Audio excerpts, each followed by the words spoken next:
So I went to this open house that they had at MicroProse. I said, hey, I'll be upfront. I don't really know anything about computers, but I do know a lot about game design. And I'm willing to bet that it's harder to teach people about game design theory and understanding what makes a fun game than it is how to work a computer, right?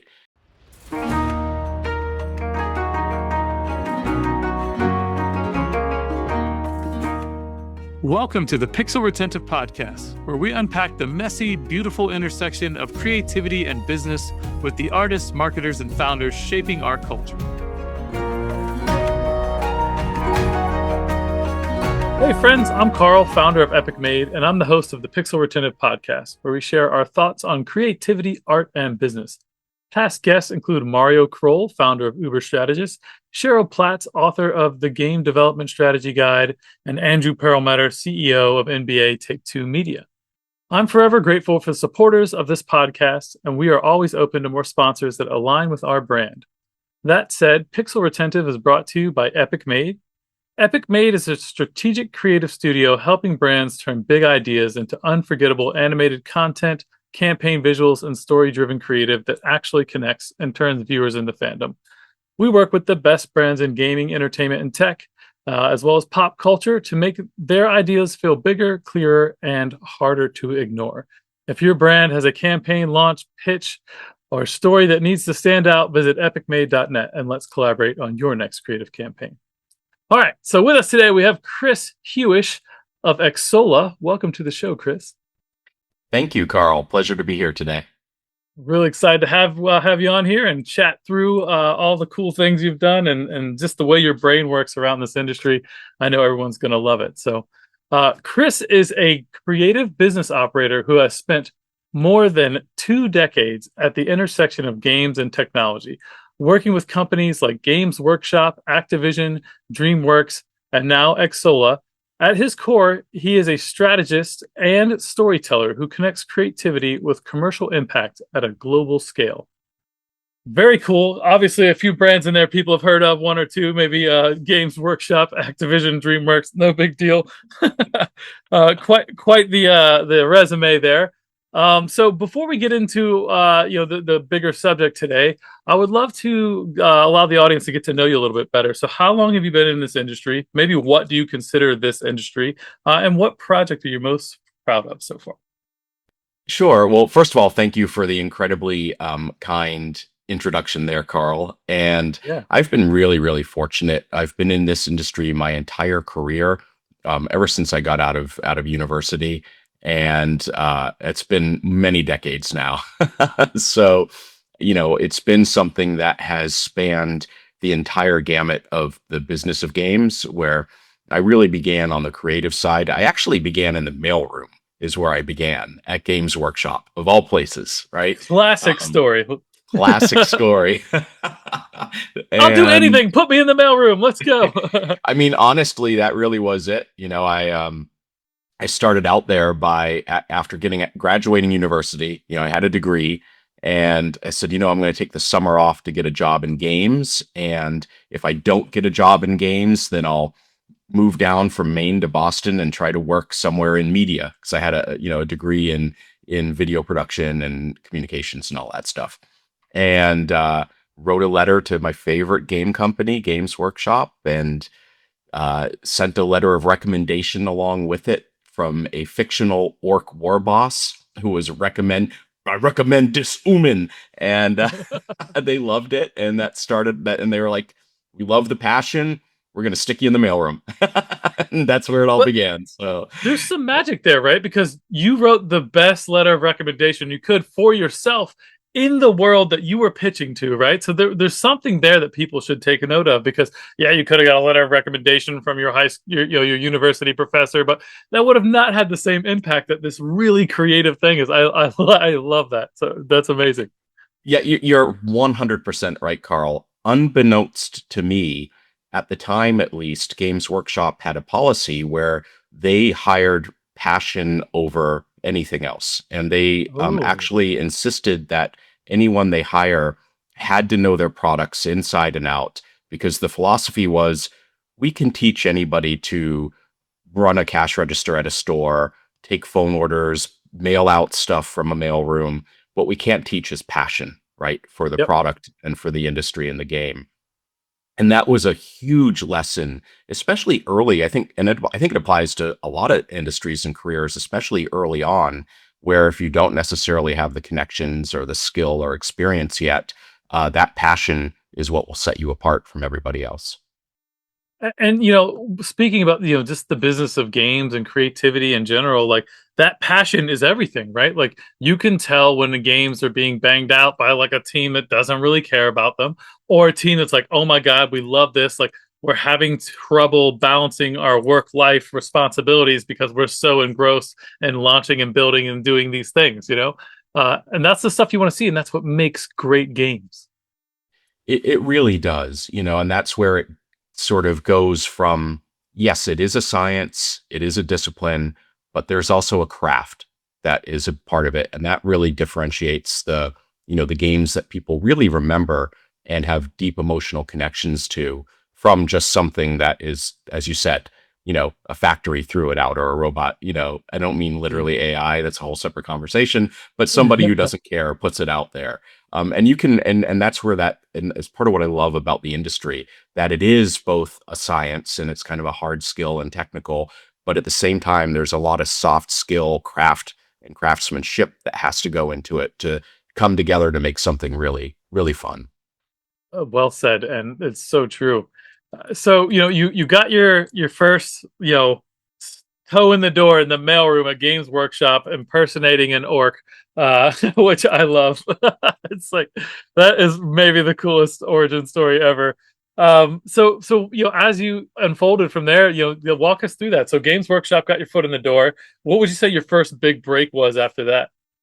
Yeah, my first big break was going from Games Workshop to a company called MicroProse. And the reason it was a big break, so Games Workshop is tabletop, it's physical, right? Now there's great video games, but back then it was all analog. Yep. And I saw an ad posted from this company called MicroProse looking for game designers and artists and engineers, and they were having an open house. And this turns into a big break because it got me into the video game industry. So, they were looking for game designers. I was like, man, video games, that's a cool thing. I know nothing about video games, but I do know a lot about game design because, the thing actually here, the green thing, I was published at 16, doing a D&D module, grew up in a gaming store, ran events and conventions and designed games and had to work at Games Workshop. So I went to this open house that they had at MicroProse, and right up front, I told the guys there, hey, look, I don't know. And I took that lesson from Games Workshop, the passion. I said, hey, I'll be upfront. I don't really know anything about computers, but I do know a lot about game design. And I'm willing to bet that it's harder to teach people about game design theory and understanding what makes a fun game than it is how to work a computer, right? And I said, so why don't you Ooh. bring me in as an apprentice, equivalent of a mailroom, right? And test it out. And unbeknownst to me, I was talking with some legends. I was talking with Sid Meier and a few other people, James Day and some others. And sure enough, they bought it. They loved the passion, and they put me in the video game equivalent of a mailroom, which was QA, right? So started off testing games for a year, and it worked, and that set me on my path. So that was my first big break. Testing video games slightly better than the mailroom, I will say. My kid would be super pumped to be testing video games all day. But I love that. Okay, killer. So and then I guess you just kept evolving from there. It sounds like the passion of like the way you approach things, and that's so big. And I don't know that I've seen anyone really lean on it this hard in terms of just listening to their origin story. But I love it. Like the passion of your living in gaming and understanding this and just putting yourself in that space over and over again and leading with like, hey, I eat, sleep, and breathe this stuff my whole life. I love it. Like these other things are ancillary skills that plug into this, but you need this. And I love that positioning. It sounds like it just kept opening doors for you.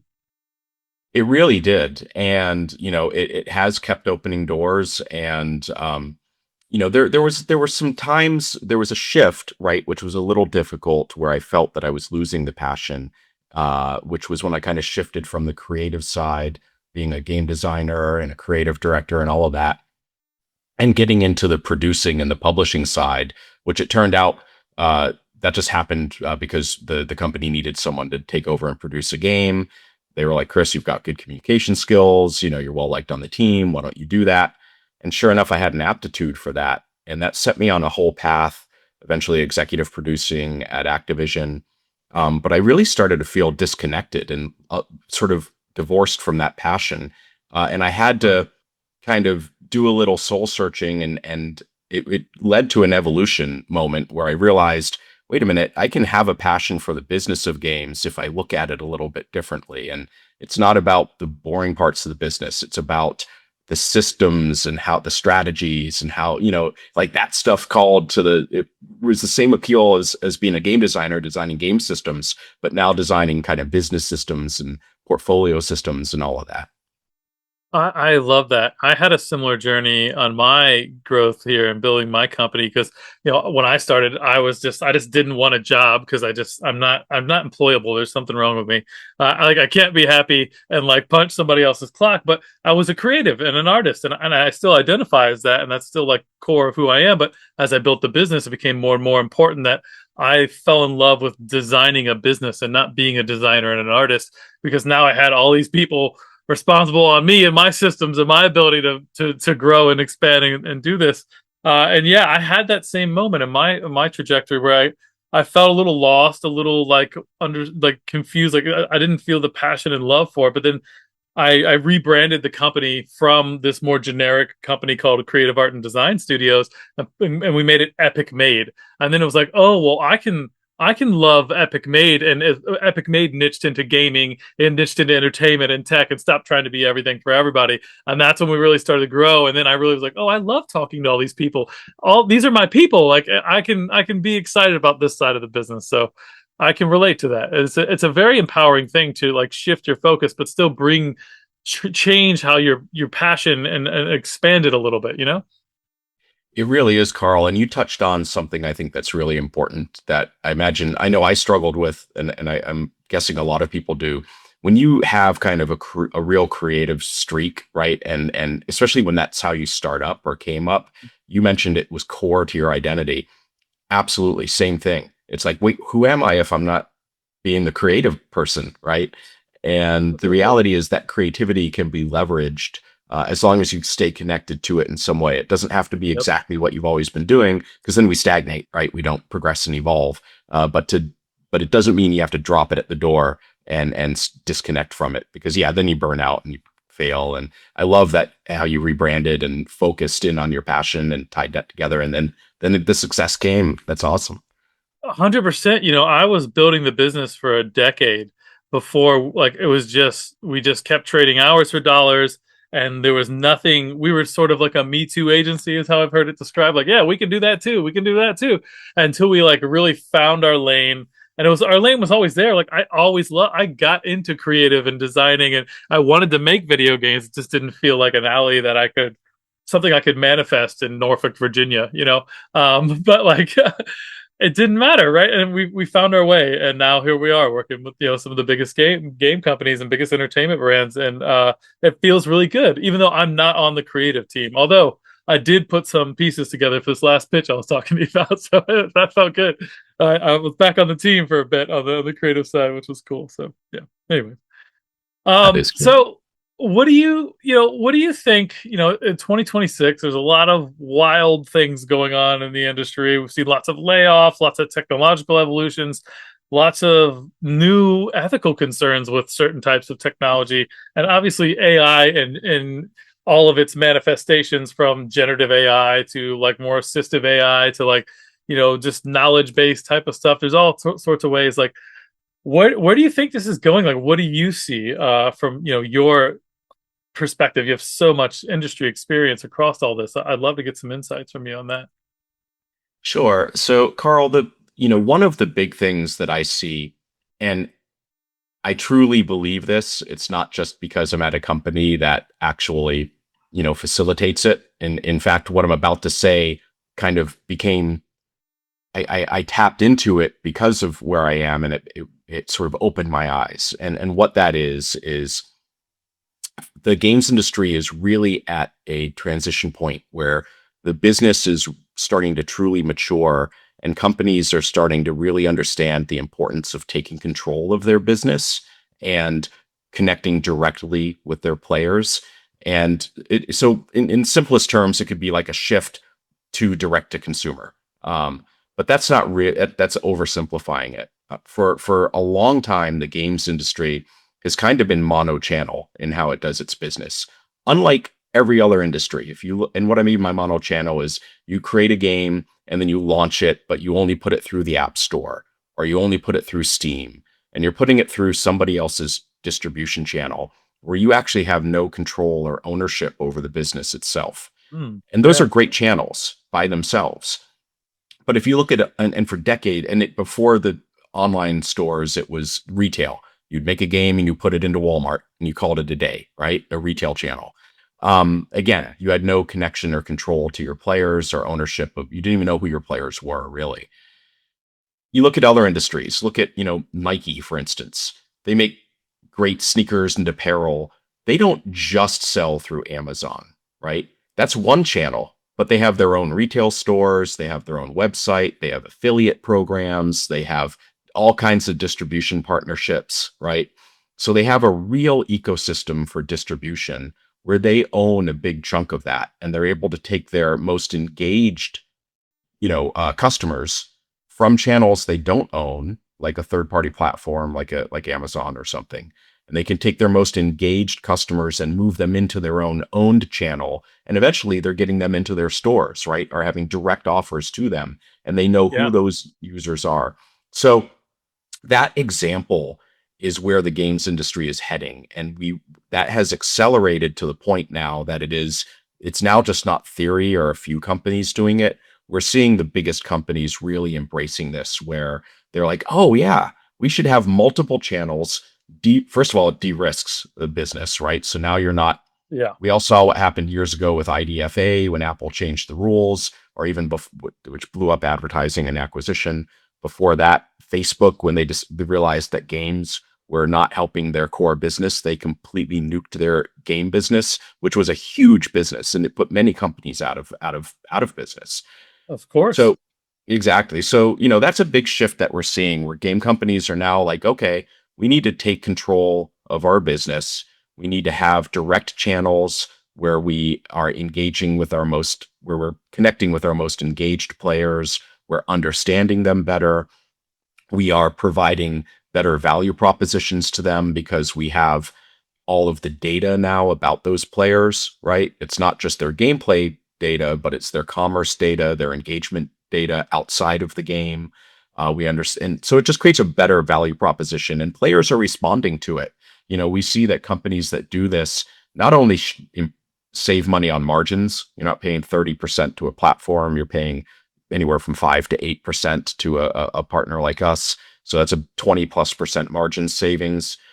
But huge. More importantly, because of the data and knowing who your players are and providing better offers to those players, more engagement around commerce, even live services to your live operations on the commerce side, personalized offers, all of that stuff. We're seeing increased revenue, lifetime revenue per paying user as well. So it's a huge win, and players are happier. They actually feel like they know who the developers are or the content creators that the devs are promoting this through to go direct. There's a whole ecosystem play there. I said a lot. I'm going to pause, but that's a big shift. No, I love that. That's a huge shift. And I think, people don't understand how much, when you're building a business, and you build so much of your, let's call it marketing or just client acquisition, through channels you don't own, it's a humongous vulnerability. Like you see this a lot, and influencers, right? Like, imagine if you make all of your business, all your money through YouTube, and for some reason YouTube blocks you or bans you, right? Like, and I personally just had this happen with Meta. Someone hacked my account and got my account banned. So now I don't have access to any of my Meta stuff that I've had for 20 years. That was like driving commissions for my personal art and like all sorts of stuff. And like I just don't even have the like emotional bandwidth to just get in there and deal with any of it. And not to mention their customer support's trash, but like it's the same. Like shout out to Meta, get some customer support. But like yeah, it's the same consciousness. Like how do you make sure that you're diversifying your income streams? Like you said, having all the different ways, you have it on different platforms, and then platforms that you own. Like you should be driving people to your website to download your games and buy your games from your e-commerce platform and whatever tools use to make that more helpful. So yeah, I totally think that's great. So what are you guys? I know at Xsolla you guys are helping kind of facilitate some of this stuff. I'd love to pry open that a little bit. Sure. So first of all, I'm sorry your account got hacked. That had to be an emotional blow to lose all 20 years of your art and connections with your Yeah, customers. And yeah. and my dad who's gone, and my whole like oh, anyways, we don't even pry too much of But it, but hopefully somebody yeah, it sucks. listening knows someone at Meta that can get in there and help you out. Please, somebody. That would be amazing. But yeah, but Yeah. yeah, I like, so it's like you've worked across Games Workshops, Yeah. Activision, DreamWorks, and now you're at Xsolla. Like what do you like, what's the evolution of all that? Like how are you like drawing all that experience into Xsolla, and then how does Xsolla like tell people about what they're doing over there, because I think it's what you're doing over there. I think it's really cool. So I guess there's two parts to that. So drawing all of the experience, and I love how you framed that question because it really does connect together. It's not Xsolla is not just a job for me. It really is bringing together all of this experience where I've worked on all sides of the business, designing, building games, making games, producing them, publishing them with go-to-market strategies, marketing, the whole thing and all the things. And that's what we like to say at Xsolla is that we provide all the things that you need to run your game business. We want you to focus on making a great game, right? And we can provide everything else. You don't need to worry about building a player identity or login system. We can, account management system. We can give all of that to you. Your payment stack, your in-game store, UX and code. We can hand all of that to you. The back end stuff, so you can update all of your, game pricing and offerings and all that stuff. Live ops tools, like how do you manage a player base? How do you give them, a cadence of content and updates and all of that? Data analytics, how do you analyze these players now that you've brought them in? So all of kind of the game tech side of it to on the business side of games. And then we've also been evolving into the MarTech and the ad tech side of it. So not just a site builder to put up your own site and game keys and all that kind of stuff, but actual things to help with acquiring and in retaining users. So we recently have our last year launched an offer wall, which has been really, really great, and we've rolled that out. We just are announcing this week at MAU, which is a big marketing and advertising conference out in Vegas, Xsolla Ads, which is the next evolution where we're putting out an ad network that really helps with leveraging a lot of the data that our partners have on these players, acquiring them, retaining them. It's a sort of a consent-based ad network, so players opt in, which allows us to actually be deterministic in a lot of the ads that we're serving versus probabilistic, which is how the majority of the industry works. And again, we're always focused on, and I believe this truly from being on the game side and as a player, and now at Xsolla, that we want to provide things that help our partners, but also are fair to the players, right? So we're not treating players like products. Players are really part of, they deserve to participate in the whole system. So anyway, on and on and Yeah, on, but love it. basically all the things to run your game business.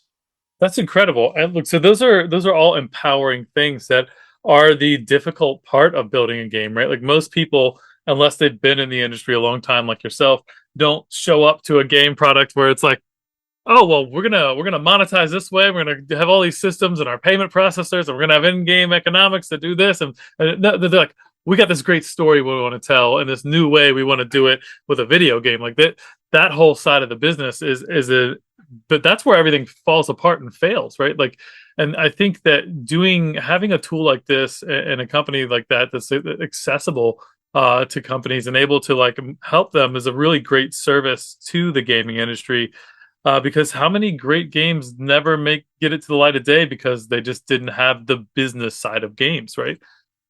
Yeah, that is such a sad part of the industry where people work for years on making a passion project, or even heck, it doesn't even have to be an indie passion project.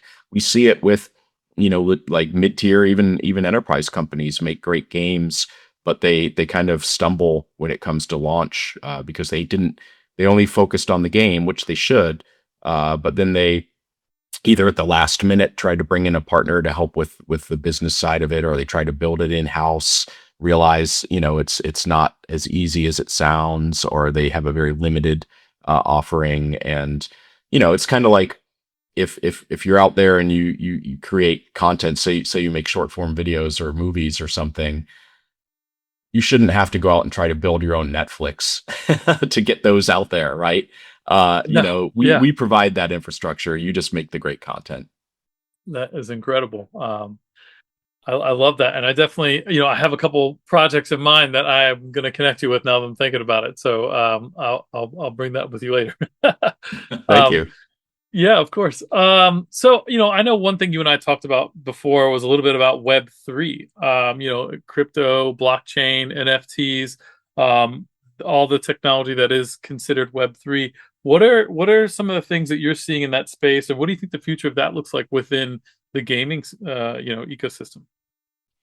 Yeah, it's a really exciting time for Web3, Carl. Just last week, there's some legislation in Congress called the Clarity Act, and that is all about trying to provide clear rules and guidance around how crypto assets are treated and tokens and all this kind of stuff. Uh, that passed finally out of the Senate Banking Committee and has gone to the floor for a review and a vote.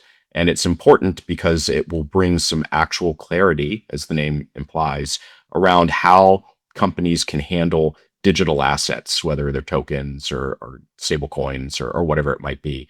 And it's important for the games industry because we have not had any clarity around how crypto assets are treated. And it's kept a lot of funding on the sidelines, or even, quite frankly, a lot of funding going offshore to fund development, whether they're games or other technology products in other countries. And at a time when the games industry has had so many layoffs, especially here in the US, it really sucks that there's a big pool of capital that is untouchable or has been untouchable due to a lack of clarity. People are afraid to invest in the US in Web3 companies because they may turn around and get dinged by the government, the SEC or the FTC, saying, no, this is a securities. It's not just a digital asset. And then you get sued and there's all kinds of problems. So this legislation will clear things up and really allow US game companies and global game companies to then operate in the US with Web3. Okay, that's the legislative side of it and the business side of it. Why does it matter to games? We all know Web3. There's a whole phase of hype and all these Web3 games, and everything was really speculative, and there were rug pulls and people lost money, and and investments failed and it never took off.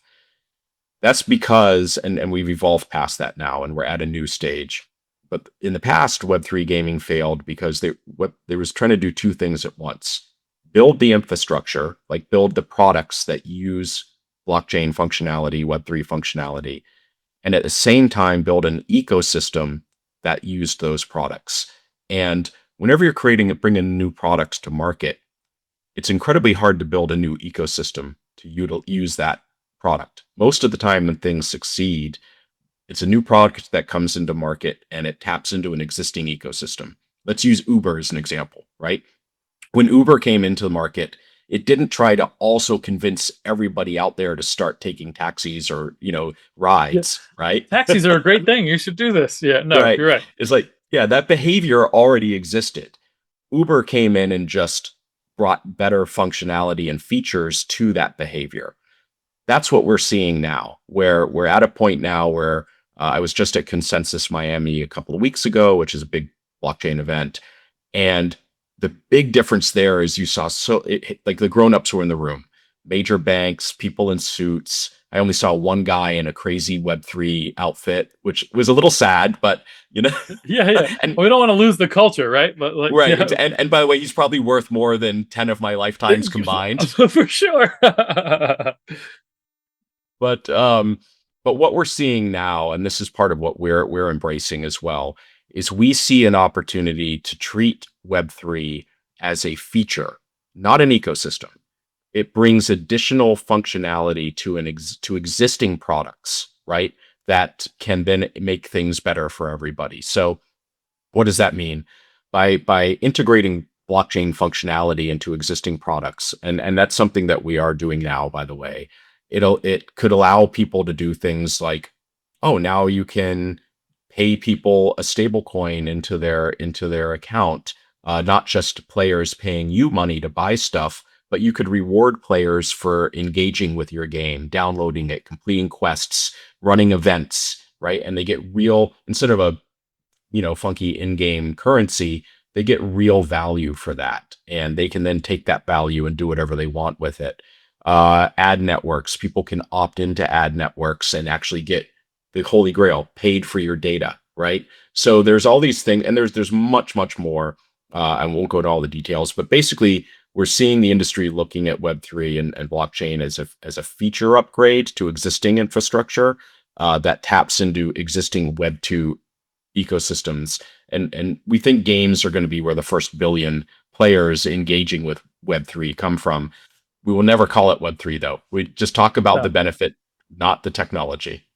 Yeah, yeah. The technology, well, and the technology has gotten tainted by the experience that we all went through in the early 2020s, 2022-ish or so. But yeah, what it is, that digital assets, and if it's all underpinned in a Web 2 ecosystem, because people don't care about the technology. No one cares about how like I don't need to know the ins and outs of a combustion engine. I just want to stick my key in the car. I want the engine to turn on. I want to drive the car. Right, like same thing, in web, all this blockchain technology. I want to use my account, and I want to have my assets and coins and money and skins and whatever my things are that I'm collecting in this account, and I want them to be safe and secure and transparent so that I know where they're at and I can prove their mind. And whatever technology does that, like, great. Like, so that's that's the gist of it, I think. And I think you're absolutely right. I think games is going to be the space. I think art popularized it on a level that was like, wow,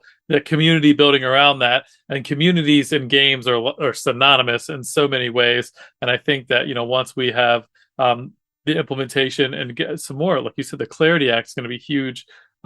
People didn't, especially bigger companies with more to lose, have not really embraced any of this technology because it's too much risk involved. And that's the gist of it. Like, if they don't know, they can't go all in on a thing, even if it makes sense from a technological perspective and all the reasons. If they don't know what's going to happen at the end of the day, legally, they're never going to take that risk. Like, they can't afford to, right? There's too much riding on a big company on those kind of situations. So we have you've been doing this stuff for a long while, and I know you're very forward thinking, and it sounds like Xsolla has some really cool ideas about how to empower the game creation and community, and just gaming at large. So are there any big projects or big ideas that you're bringing to life that you can sort of maybe share a little bit with us, if it's not too early on in the disclosure stage of that? Yeah, I think, I did kind of touch on it already when it comes to bringing everything on chain. That is a Yeah. massive project for us. We've actually been working on it for many years now. We've had a few sort of, I wouldn't say false starts, but we've been cautious in how we've approached it. Exactly for the reason you said before. We didn't want to Yeah. accidentally do something that would get us or our partners in trouble. We now see a very clear path forward. that is compliant, is a benefit to partners, a benefit to players, but really the whole idea of creating, this ecosystem where the players can finally participate. And we're doing a lot around that, and it touches everything we're doing. So I think we have more of that to come throughout the year. We actually we're on testnet now. We're running a bunch of tests with our products, gathering data, launching our own gas token that will handle all of the underlying transactions. And we're going to do a big announcement later this year, formally bringing it all out, announcing partners with case studies. I will say this is something where we've, for over a year and a half now, we've been engaging with partners, some of our biggest partners who are it's really interesting. When we first went to them and said, "Oh, Web3 and blockchain," like it was like the doors shut, like slam in our face. Like, nope, not You like allergic scammers. to it, Yeah, yeah, right? yeah. But then, I was talking with the team. I'm like, we should strip all of this language out of here and focus on the benefits, right? The Yep. functionality. And we went Smart. back out and and this is a lesson for anyone who's thinking about like, how do I use Web3 and use that to a benefit of my business? For us, once we stripped out the Web3 language and we realized we're not talking to a Web3 audience, we're talking with a mainstream audience, just Right. like Apple did when it brought products out. It focused on the benefit to the user and the emotion. We focused on that, and all of a sudden, doors were thrown open. Where do we sign up? This is amazing. It's exactly supportive of taking control of our destiny and our business, and providing benefits to players and getting a deeper relationship and all of these things. So we're really excited for that. We have many other things that we're cooking up. This is the main thing, though, and this really is the theme for the year. I love it, man. I can't wait to see what that manifests like. And yeah, I love the idea of the individualized ownership. Like as you collect these things, they're yours. They're in your wallet. These are your assets, whether they're NFTs or there's some sort of token.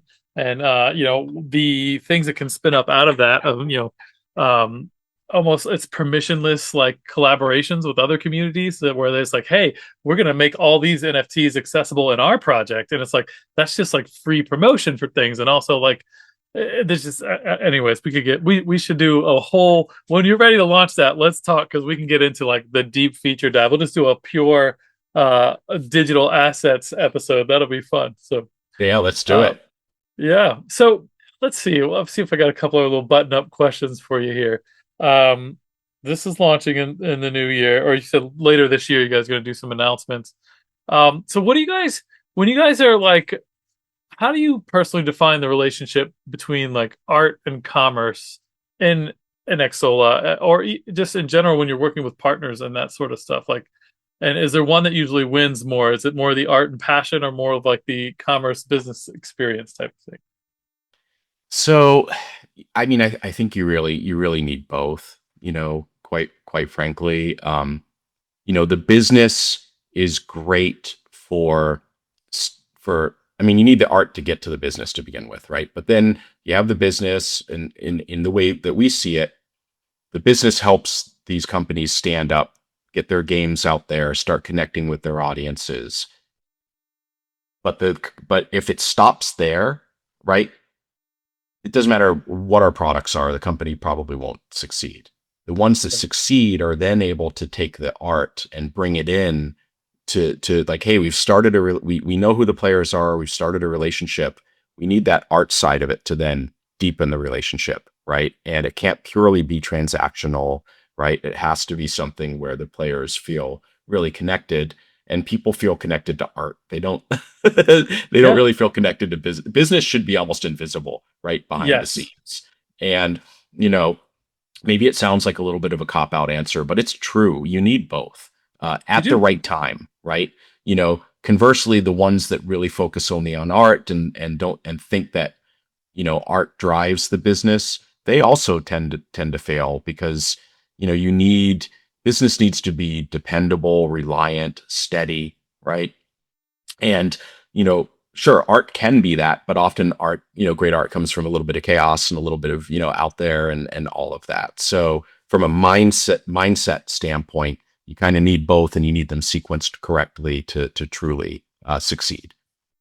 Totally agree with that. It's almost like the business practices and all that is the structure and the foundation, and the art is the cosmetic, right? Like if you have a house, you've got all this stuff that's like, you've got walls and a floor and all the things, but like you want the beautiful house, right? That's the one that's the most appealing. So you want it to look really nice and have all that art and all the design and all the decor. And without them both, like you're not going to be super successful, right? So You're not. And then, the one step further, it's like if it's done correctly, there's that intangible like feeling, like the house then has a soul, right? yeah. And a warmth, or what, it has a personality. Where the heck does that come from? It's not just because you put the right things on the wall or you had the right, wiring in the walls, right? Yep. It's somehow it all came together. Yeah. I love it. Sort of like your passionate career that all came together in this amazing mentalities of how to do business in creativity in gaming, and all started with an orc letter of recommendation that It's got you actually in the mailroom. this letter right here. Yep. Dude, So I would love to be able to include that in the show notes. If you have like a digital okay. copy, that'd be Yeah. killer. Awesome. I'll do that. I'll Cool. share it with you. Yeah. Well, this conversation went super fast, as expected. So we are coming up on time. So I do want to ask you my favorite ending question for those that listen often to my podcast. Is there anyone or anything in your career that you'd like to shout out to the audience? Maybe a mentor, a valuable resource, or a favorite client? Yeah, I mean, I certainly need to give a shout out to my dad who passed recently last month, and I wrote a Oh, piece about that. That's how I pay tribute. But the fact that he always supported me and he did not discourage me from pursuing this career and interest in games, especially at a time when it was not a career or an industry, it was oh, a basement hobby, right? And of course. yep, and would have been very easy for him to even gently try to steer me into a, traditional career path, but he didn't, right? And quite frankly, I often recount that story of that work war boss letter and how I first learned passion got you in. But as I've thought about it, I realized it was because my dad set it up, right? He fostered my passion. He didn't squelch it, right? And he didn't make me feel like it was something that was worthless, right? Or that I shouldn't be feeling passionate. He didn't get it, right? Not like he engaged with it, but he didn't squash it either, right? And he gave me Wow. that freedom to explore. So definitely a shout out there. Yeah. Well, shout out to amazing dads that have passed, and I'm so sorry for your loss. 1 month that was a hard phase for me. I was still really out of it at a month, but my dad will be a decade in next month. And he, like your dad, was an amazing father and just really nurtured my creativity and the things that I wanted to do. And like I had a kindergarten project with him that I still remember the first, it might have been first grade, but like I had to make a thing and like bring it in. Like it could be anything we wanted, but I had to make a thing and bring it in. And like I made a little box with a screen, a little keyboard, like for this primitive idea of a computer. Like we had like a really simple computer. This is like 91. And like I was like, yeah, you just punch in the thing on there and then it puts out the Nintendo game from the side. And like he just loved that. Like I was thinking about this already at such a young age. And we made this thing out of cardboard and spray painted it gray and had the black screen and a little fake keyboard. And but like he always nurtured my creativity all the way up until college when I went to study, art. And yeah, and so man, I love that. I love that you shout out your dad. I needed to hear that today too. So thank you. That's beautiful. Oh, of course. That's fantastic. I love that. Yeah, man. And again, so sorry for your loss. So, Thank you. Thank you. but yeah, so and I wanted to give a shout out to Mario Kroll, our mutual friend, that introduced us, right? Yeah. Yeah. Yep, Mario's amazing, with Uber strategist. And yeah, so we've been talking with Chris Hewish, and you can check his website out at xsolla.com. That's Xsolla. But if you listeners want to follow up with you directly, Chris, where should they go? So I'm all over LinkedIn. So Chris Hewish, you can easily find me on LinkedIn, and happy to connect. Awesome.